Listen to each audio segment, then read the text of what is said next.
Барлығыңызға сәлем. Бүгін сіздермен яблочный пирог пісіретін боламыз. Видеоны соңына дейін қараңыздар. Ең алдымен 4 жұмыртқаны қантпен миксерлеп аламыз. Қантты біртіндеп қосамыз. Әппақ болып көпіргенше миксерлейміз.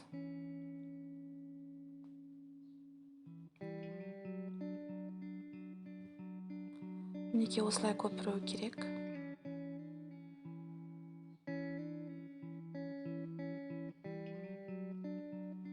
Одан кейін електен өткізілген қопсытқыш қосылған ұнды қосамыз.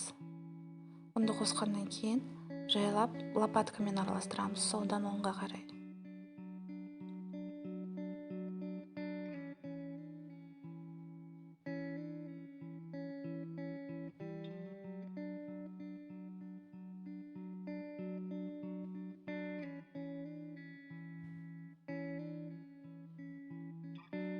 Противеньді майлап, кесілген алмаларды салып шығамыз.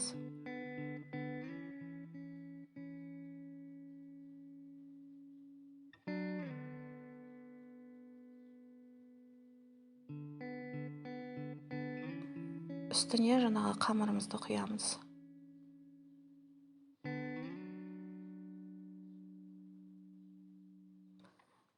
градусқа дейін қыздырылған пеште 30 минут пісіріп аламыз. Қалауымша сахарный пудрамен әсемдеуге болады. Пирог өте дәмді болып шығады. Және өте тез дайындалады.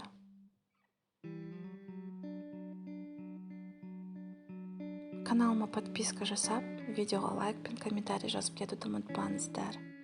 Ас болсын!